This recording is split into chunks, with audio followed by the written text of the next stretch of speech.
Hello everyone, I am Yashika and welcome back to my YouTube channel Bright Future. I hope you all are fine.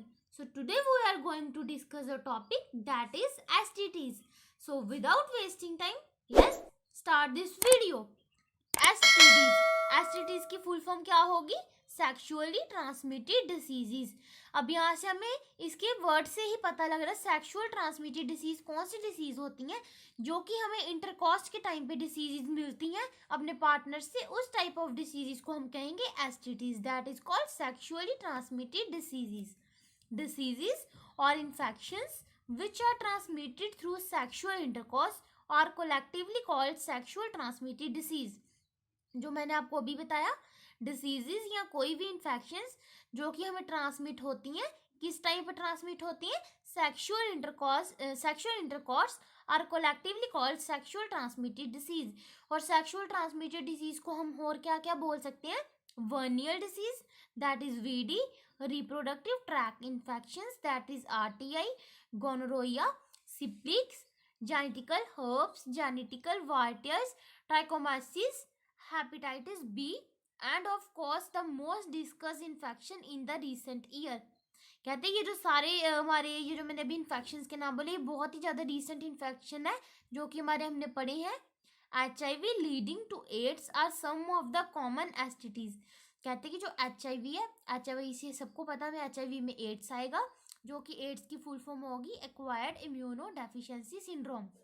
ये जो हमारा ads है ये एक बहुत ही ज़्यादा कॉमन एसटीडीज है जो कि हमें ज़्यादातर लोगों में देखने के लिए मिलता है। Among these HIV infection is most dangerous. कहते हैं कि ये जो जितनी भी HIV इन्फेक्शंस होती हैं इनमें से जो सबसे डेंजरस इन्फेक्शन है वो हमारी होगी AIDS, that is called acquired immunodeficiency syndrome and is discussed in detail. कहते हैं कि ये जो एड्स है इसको हमने डिटेल में डिस्कस किया गया है चैप्टर 8 में। Some of these infections like hepatitis B and HIV can also be transmitted by sharing of infection needles, surgical instruments, etc. with infected person।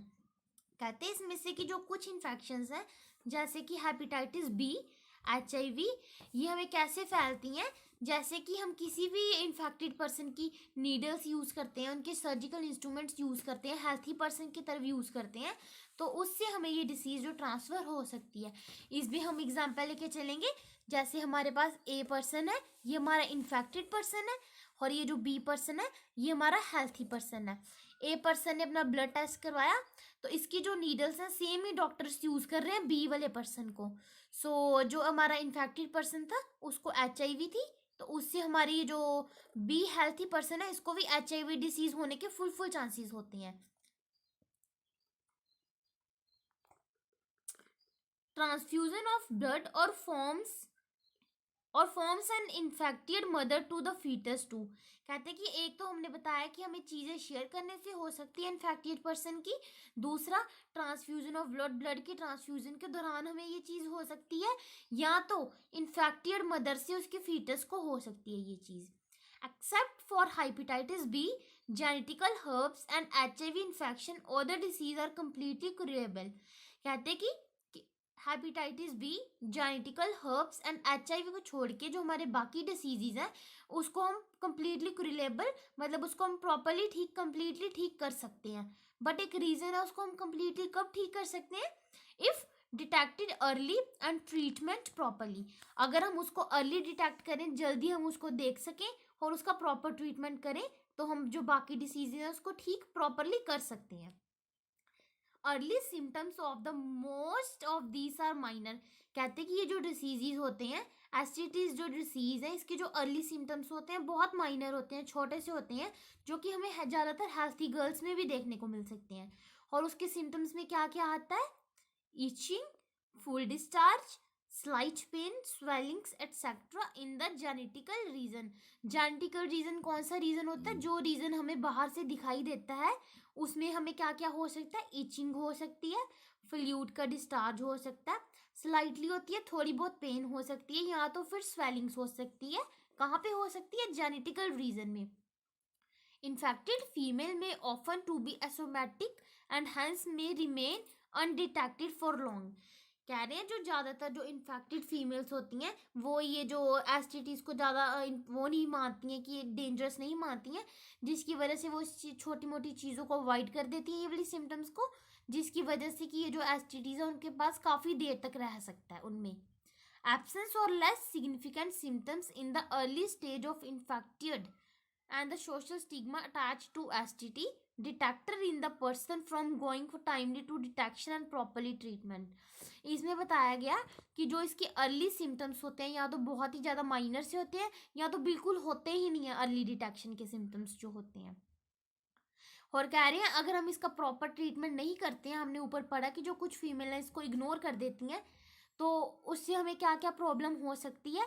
हमें इन फ्यूचर में काफ़ी सारी कॉम्प्लिकेटेड फेस कर सकते हैं हम, जैसे कि pelvic inflammatory disease, PID, abortions, still birth होता है जैसे कि हमने पीछे पढ़ा था, जो प्रेगनेंसी होती है हमारी 9 मंथ्स की प्रेगनेंसी होती है, तो उसमें हमें पढ़ा स्टिल बर्थ होता है कि जो हमारे 9 मंथ से पहले जो बेबी हो जाएगा उसको हम कहेंगे स्टिल बर्थ। एंडोस्कोपिक प्रेगनेंसीज क्या प्रेगनेंसी होती है, हमने पढ़ा था कि जो हमारी फर्टिलाइजेशन होती है वो कहाँ पे होती है, यूट्रस की फ्लोपिन ट्यूब की एस्थेमिक जंक्शन में होती है, हमारी फर्टिलाइजेशन होती है ना, हमने वहाँ पे पढ़ा था। तो एंडोस्कोपिक प्रेगनेंसी होती है जो बेबी हमारा यूट्रस की बजाय कहीं और डेवलप करने लग पड़ता है। इनफर्टिलिटी, ज़्यादातर फीमेल्स हैं जो बेबी को बर्थ नहीं दे पाती हैं। Even cancer of reproductive tract का कैंसर तक हो सकता है अगर हम इस चीज़ को इग्नोर करते हैं।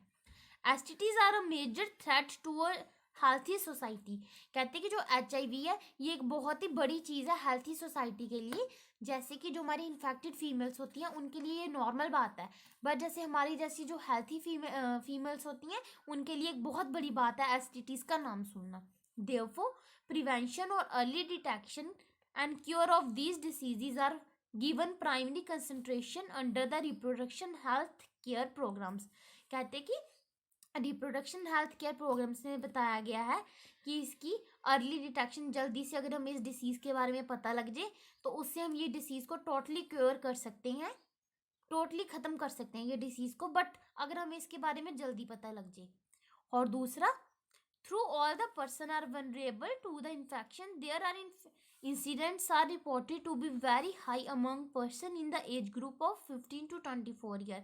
अब यहाँ पे हमारे आ रहा है कि ये जो एसटीटीज हैं ये ज़्यादातर हमें कौन से एज ग्रुप में देखने के लिए मिलती हैं, 15 to 24 एज की ईयर्स में जो ज़्यादा एसटीटीज हैं हमें देखने के लिए मिलती हैं।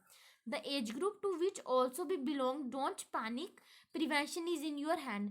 कहते हैं हमें इस चीज़ से पैनिक होने की ज़रूरत नहीं है, प्रिवेंशन हमारे हाथ में ही है। You could be free for these infections. कह रहे हैं कि हम इस इन्फेक्शन से बिल्कुल फ्री हो सकते हैं। कैसे फ्री हो सकते हैं इस इन्फेक्शन से? If you follow the simple principal given below. कहते हैं हम इस इन्फेक्शन से टोटली फ्री हो सकते हैं अगर हम जो नीचे वाले पॉइंट्स हैं इसको प्रॉपर फॉलो करेंगे। नीचे वाले पॉइंट्स क्या क्या है? Avoid sex with unknown partner and multiply partner.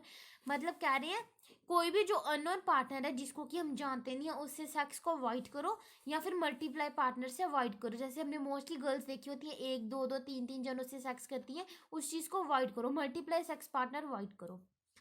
Second point, always use condoms during coitus. कहते क्वाइटस के दौरान हमेशा कॉन्डम्स यूज करो। क्वाइटस होता है सेक्स के दौरान हमेशा कॉन्डम्स को यूज करो। In case of doubt, go to the qualified doctor for early detection and get complete treatment if diagnosis with disease।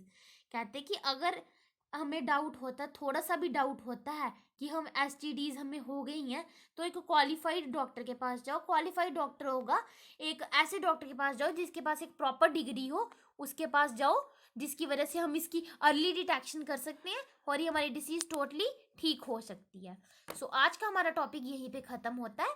I hope आप सबको ये टॉपिक क्लियर होगा, और अगर आपको इस टॉपिक के रिगार्डिंग कोई भी डाउट है आप मेरे को कमेंट बॉक्स में पूछ सकते हैं। और अगर आपको मेरी वीडियो अच्छी लगी please like share and subscribe. Thank you.